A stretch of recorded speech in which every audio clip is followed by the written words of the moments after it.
Welcome to Consolidated Credit's on-demand webinars. Today's webinar is about the beginner's guide to saving and investing. Who we are. At Consolidated Credit, our mission is to assist families throughout the United States in ending financial crisis and solving money management problems through education and professional counseling. Savings are usually put into a safe place, and you can access your money at any time. Savings products include savings accounts, checking accounts, and certificates of deposits. Deposits in these products may be insured by the Federal Deposit Insurance Corporation or the National Credit Union Administration, but there's a trade-off for security and fund availability. Your money earns low interest, but after paying off credit cards or other high interest rate debt, most smart investors put enough money in savings products to cover emergencies. Some people make sure they have up to 6 months of their income saved so that they know it'll be there for them when they need it. But how safe is a savings account if you leave your money there for a long time? And is the interest keeping up with inflation? When you invest, you have a greater chance of losing money than when you save. The money you invest in securities, mutual funds, and other investments typically are not federally insured. You could lose your principal, but you also have the opportunity to earn more money. Start tracking your spending. The first thing you need to do is to determine where your money's going. You might be surprised when you see the results of your tracking. You're probably spending more money in some areas than you think. Small expenses can add up quickly. Most people underestimate their small daily variable expenses, like food and gasoline. These things add up over time. You need to record every expense as it happens, either in a notebook, an app on your phone, or budgeting software on your computer. Next, you have to set up a budget, or some people like to call it a spending plan. To manage your money properly and to get ahead financially, you need to spend less than you earn. Record your sources of income and when you receive them. Then determine how much of your income is spent on monthly bills and necessities. Plan how you will spend or save your remaining funds. A spending plan does not prevent you from getting what you want. It actually helps you get what you want. After tracking your spending for a month, it is most likely that you will see some areas where you can cut back to help you keep your budget on track. Next, what are your financial goals? You have to decide what is most important to you and your family.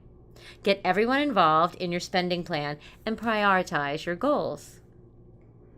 Stick with your plans and goals and don't give up. Nothing happens overnight, and bad habits are hard to change, but they can be changed.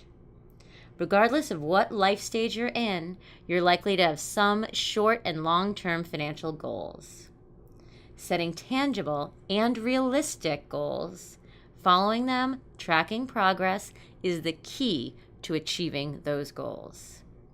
If you're married, it's absolutely essential that you and your spouse both share the same financial goals.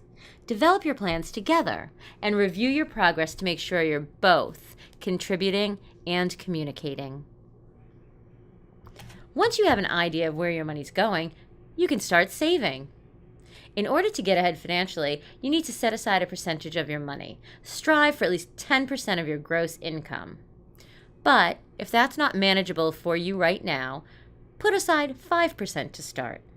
When things improve, either an increase in income or debt reduction, then strive for 10%. This amount can be increased over time if you're able to. Next, it's important to know why you're budgeting. The reason behind most budgets is to help you spend less than you earn and to show you where your spending weaknesses are. It helps provide a structure for you to get stronger in those areas. Plan for emergencies. There's a general rule of thumb when establishing an emergency fund. It's the size of your fund should be equal to at least 3 months of your living expenses. Note, that's 3 months of living expenses, not 3 months of your income. When calculating expenses, be sure to focus on your needs and not your wants. The whole point of an emergency savings fund is to be able to meet your obligations. This means that you should focus on the necessities to keep your household afloat, things like mortgage, car payments, utilities, insurance, food, and healthcare. And instead of using credit cards, shop with cash or a debit card as often as possible. Pay cash for items under $10 as a general rule, and always for eating out. If you cannot control your credit card spending, stop using credit cards altogether. If you don't consistently pay off your credit cards every month, then stop using them. Don't carry your credit cards with you. Hide them or freeze them in a block of ice so they can't tempt you. Keys to successful budgeting and savings. What are you paying yourself every month? Many people get into the habit of saving and investing by following this advice. Always pay yourself and your family first. Many people find it easier to pay themselves first if they allow their bank to automatically remove money from their paycheck and deposit it into a savings account or an investment account. Here are some rules to live by. Pay yourself first. Minimize use of credit cards. Review insurance coverage and deductibles. Review your W-4 exemptions. Save on utilities by conserving energy and water. You can also try to call your credit card companies and request a lower interest rate or a new monthly minimum payment. Establish a gift-giving agreement with friends and family. Use a list when grocery shopping. Really think about your needs versus your wants. And some other savings tips is like use the library instead of bookstores. You can also get games and movies at the library. And separate your checking and savings account. That way your savings stay in savings and can grow. Avoid paying fees. Use a bank with no ATM fees and avoid paying other fees whenever possible, like late payments on utility bills, late video rentals, etc. Take advantage of sales and coupons. Plan shopping ahead of time and stick to your list. Buy more of the items you use on a regular basis when they're on sale. Combine coupons with sale prices for more savings. Shop around and compare prices. Whether it's on your phone service or car insurance, look around for the best price and value. Check what you're getting for the money and make comparisons based on all the features and benefits. Evaluate your cable satellite TV package. Do you really need all 906 channels? Downgrading your level of service may put more money in your pocket. Calculate your commute. With high gas prices, it may be better to take public transportation or carpool. Try walking or biking if you live close to your destination. Scale back on vacations. Savings doesn't mean to deny yourself a trip, but weigh your options. Your children may have just as fun at a nearby water park as they would halfway around the country. Alter your attitude about savings. Have contests with family or friends to find the best bargains. Low to no cost entertainment. You can go to community concerts and plays or swap games, books, and movies with friends. Experiment with less expensive products and places. Be open to trying brands that cost less and test out inexpensive restaurants and services to take advantage of offers for first-time consumers. Change the need it now mentality. Don't let shopping be your feel better solution. Try to find other ways to unwind, like exercising or reading. When you do shop, weigh every purchase and ask yourself if it's something you must have. Savings is all about you. Pay yourself first. Strive to put at least 10% of your weekly, biweekly, or monthly paycheck in the bank. And remember, you can do it. Too many people underestimate the importance of having a savings account. No, savings can equal big trouble. The absence of an emergency fund can lead to severe financial setbacks. Unforeseen expenses are inevitable. So what happens when you're unable to pay these expenses? Some people resort to payday loans because it's a quick fix. You can literally apply for a payday loan online and get money wired into your bank account the very next day. This is a temporary Band-Aid and not a real solution. Here's some staggering information. According to the Center of Responsible Lending, the average payday borrower gets trapped for over a year paying off a loan, and 44% of borrowers come back as repeat customers. The average interest rates on payday loans are over, get this, 400%. Isn't that something? This is why we stress the importance of having savings. Remember to stash your cash. Once you have your savings fund, you may wonder, where should I keep my money? Remember, this is emergency savings, not an emergency investments. None of this money, not a single dollar of it, should be placed in the stock market. Not even in the most well-diversified blue chip stock fund out there. Another helpful strategy is to find ways to hold yourself accountable for your spending. The people you live with or the people you spend the most time with can be your best defense. Tell them that you're trying to spend less and that you want them to give you a hard time when they see you spending money. Also, make a list of your financial priorities and put it in a place where you'll see it all the time, like a refrigerator door or bathroom mirror, and then make another copy and put it in your wallet. You'll see it each time you go for your cash and spend something. If you want to take it a step further, put small sticky notes on each of your credit cards to remind yourself what you're saving up for. Pay in cash. People typically spend more money when they pay with credit cards or debit cards. Spending is more real when you actually have to take dollars out of your wallet. Track your spending. It doesn't matter if you use your smartphone, a computer program, or paper and pencil to track your spending. Just do whatever works. And remember, what you're writing down is not as important as the act of writing it down. It helps you become more conscious of your spending and helps you stay committed to changing your compulsive spending behavior. Wait 20 minutes. I've read that if you're shopping and you happen to see something that you can't live without, have the store clerk hold it for you for 20 minutes. Go away, wait the 20 minutes. Most people come back, look at it again, and realize they don't really need it after all. You need to fight that compulsive urge. And for online shopping, it's been said that people should wait 24 to 48 hours before buying an expensive item. It'll help you decipher a want from a need. Your money can work for you in two ways. You work for money, your money works for you. When your money goes to work, it may earn a steady paycheck. Someone pays you to use your money for a period of time. When you get your money back, you get it back plus interest. Or if you buy stock in a company that pays dividends to shareholders, the company may pay you a portion of its earnings on a regular basis. Your money can make income just like you. Another way to make your money work is if you buy something that increases in value. For instance, you buy a piece of land that will hopefully increase in value. You want to sell the land in 5, 10, or 20 years, and when someone buys it, you make the profit.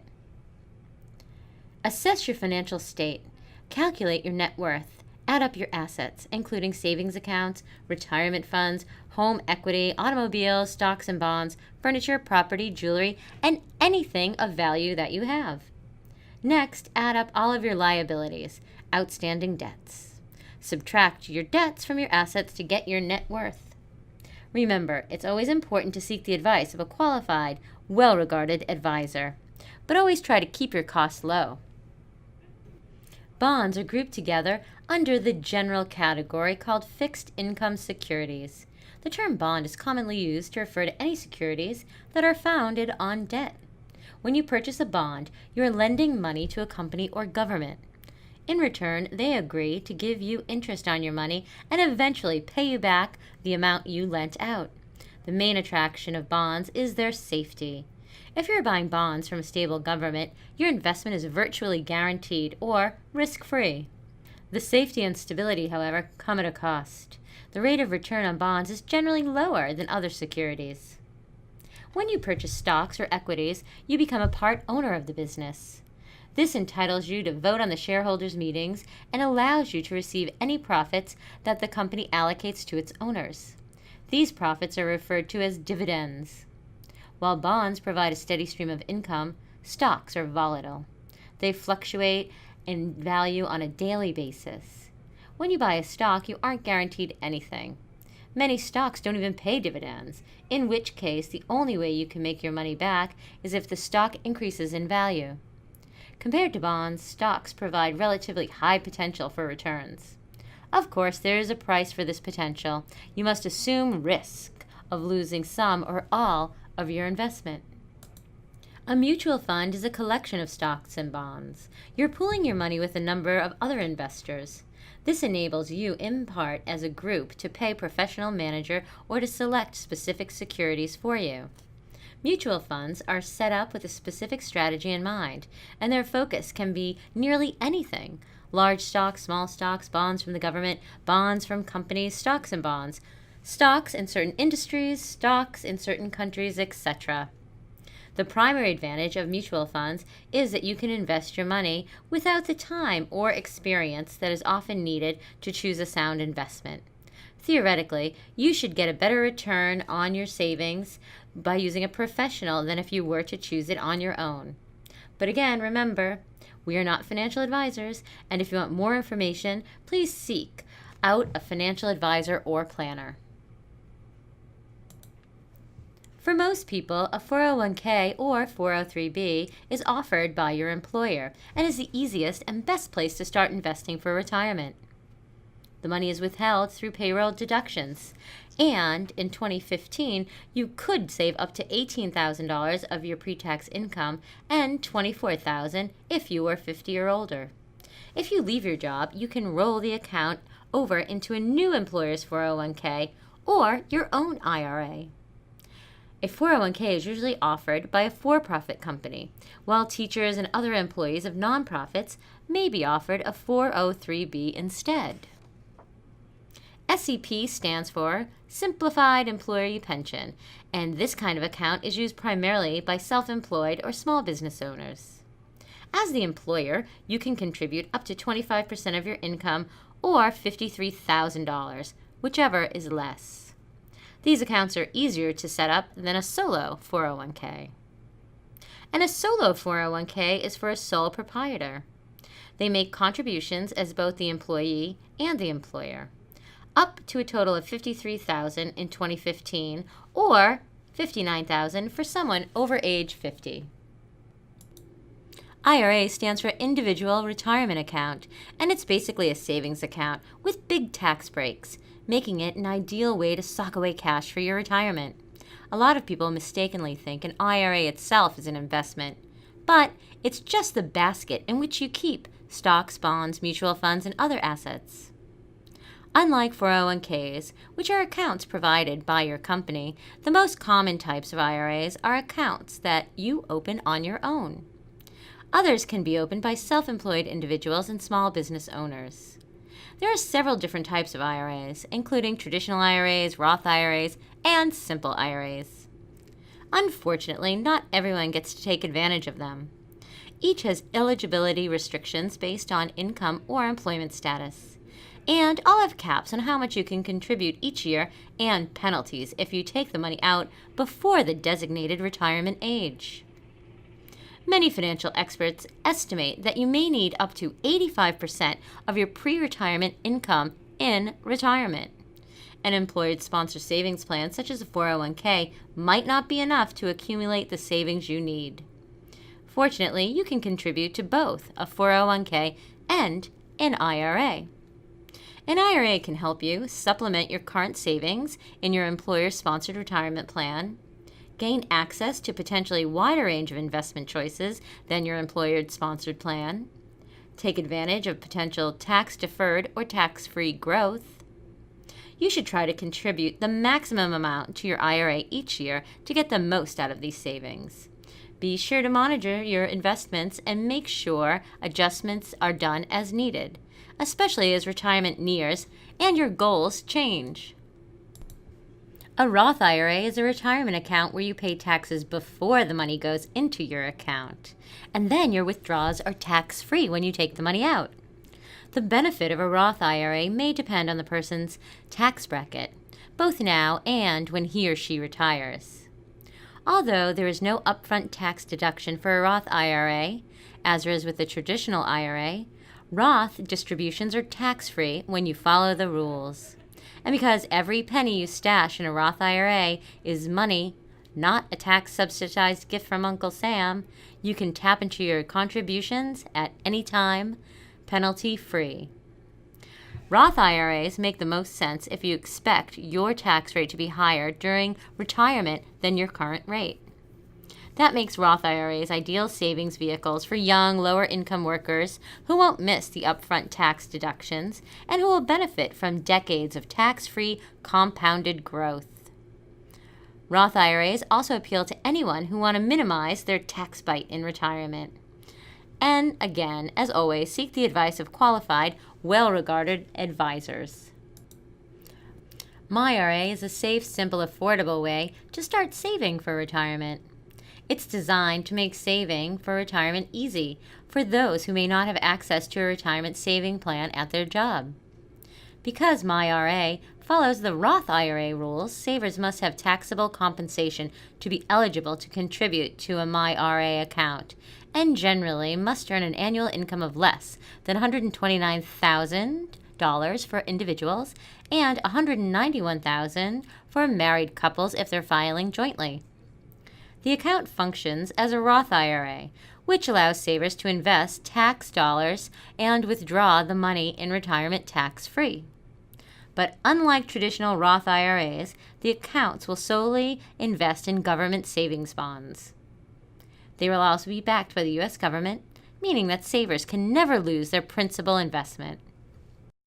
Workers will be able to keep the account if they switch jobs and can contribute to the same account from other part-time jobs. They will also be able to withdraw their contributions at any time without a penalty. However, anyone who withdraws the interest they've earned in the account before age 59.5 will pay taxes and possibly a penalty, just like a Roth IRA. The plan will travel with the employee even after they leave their job. Withdrawals from a MyRA are not considered taxable income and can be made at any time, at any age, without penalties. Initial investments can be as low as $25, and workers can contribute as little as $5 at a time through automatic payroll deductions. A checking or savings account, you can set up recurring one-time contributions to your MyRA from another account, such as a bank or credit union, savings or checking account. When you file taxes, you can direct all or some of your federal tax refund to your MyRA account. Like a traditional Roth account, savers will be allowed to contribute up to $5,500 a year under current limits. Once a participant's balance hits $15,000 or the account has been open for 30 years, he or she will have to roll it over into a private sector Roth IRA where the money can continue to grow tax-free. Workers will have the option to switch a Roth at any time. Thank you for joining us for this webinar. We hope you enjoyed it. If you have any follow-up questions, feel free to email us at edu@consolidatedcredit.org.